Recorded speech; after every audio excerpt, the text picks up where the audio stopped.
प्रश्नावलियां में आता है हवन यज्ञ। गाय या भैंस के घी को अग्नि में स्वा करना हवन यज्ञ कहलाता है। पूर्व के ऋषि तथा वर्तमान में आचार्य तथा ऋषि व संत साधक हवन करने के लिए लकड़ी का प्रयोग करते हैं। यह शास्त्र विधि के विपरीत है।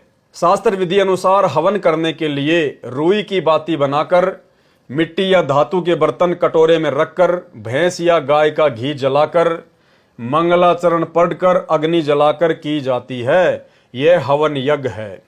इसके साथ वेद मंत्र या अमृतवाणी का उच्चारण भी किया जा सकता है। वैसे बिना वाणी या मंत्रोच्चारण के भी शास्त्र विधि अनुसार रुई ज्योति में घी डालकर जलाने से हवन यज्ञ हो जाता है, क्योंकि घी के जलने से लाभ होता है। यानी आप और हम भगत भाई बहनों को परमात्मा कह रहे हैं कि नाम उपदेश के बाद में हमने हवन यज्ञ करना होता है, जो कि 5 यज्ञ में एक यज्ञ है।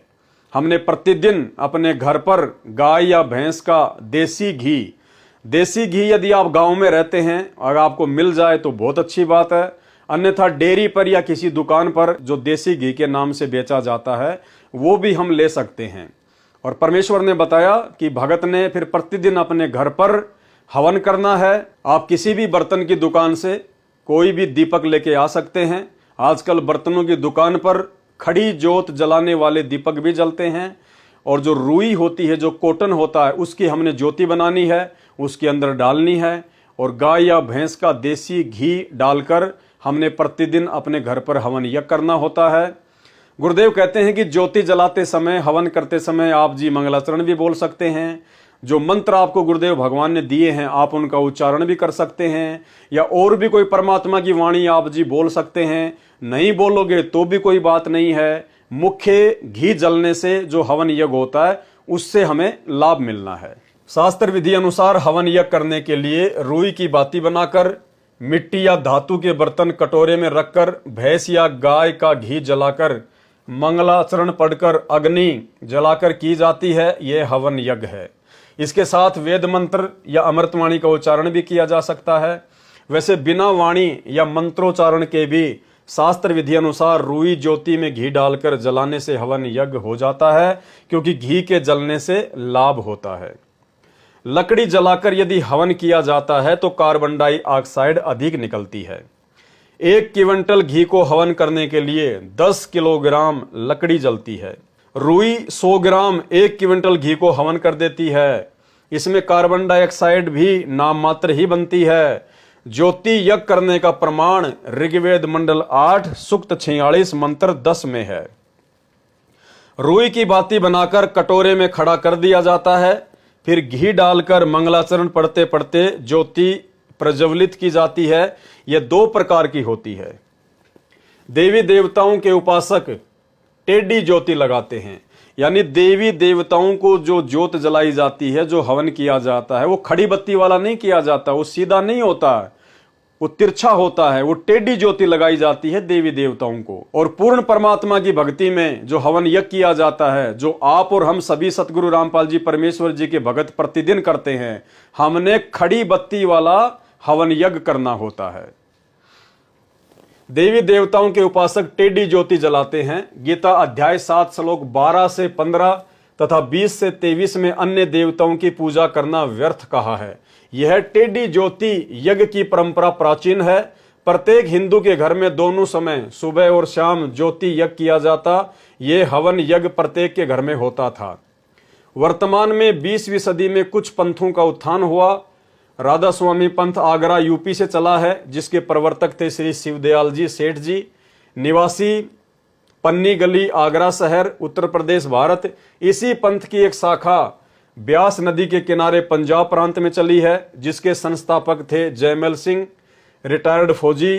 राधा स्वामी डेरा बाबा जयमल सिंह व्यास से एक शाखा सिरसा शहर हरियाणा में बेगू रोड पर चली, जिसके संस्थापक थे श्री खेमामल जी उर्फ श्री शाह मस्ताना जी महाराज, जिन्होंने पंथ का नाम बदलकर सच्चा सौदा रख दिया तथा धन धन सतगुरु तेरह ही आसरा का नारा प्रचलित किया।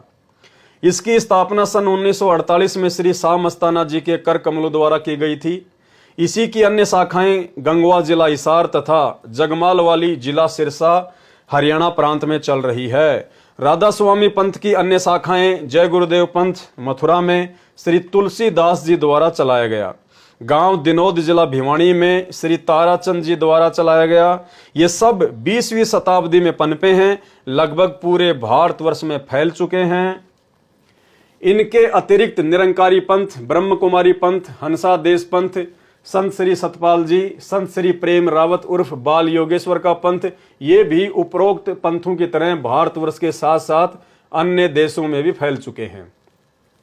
उपरोक्त पंथों ने सत्य भक्ति अर्थात शास्त्रोक्त साधना का नामो निशान मिटा दिया।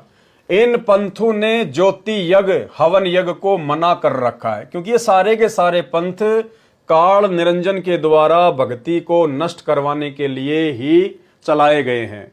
तो पहले हर घर में, हर हिंदू के घर में जोत जलाई जाती थी, तेल की या फिर घी की। रोजाना शाम के समय हर कोई ज्योति जलाता ही जलाता था।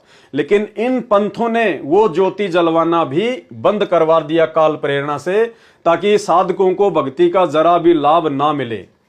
कहते हैं कि बाहर की ज्योति से मोक्ष नहीं है, शरीर के अंदर की ज्योति को जगाना है।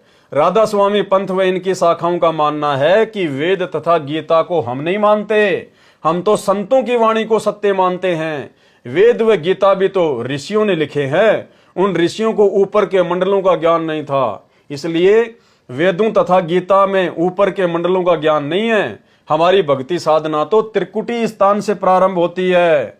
हमारे संत श्री शिवदयाल से पहले किसी को भी ऊपर के रूहानी मंडलों की चढ़ाई व साधना का ज्ञान नहीं था।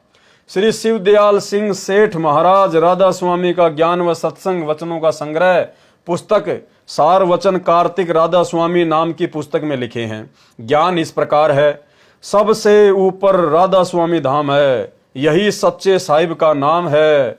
इससे 2 स्थान नीचे सतनाम का स्थान है। इसी सतनाम को संतों ने सतलोक, सारनाम, सत्य पुरुष, सार शब्द, सतनाम। जो गुरु बचन पे डट गे, कट गे फंद 84 के, कट गे फंद 84 के, कट गे फंद 84 के।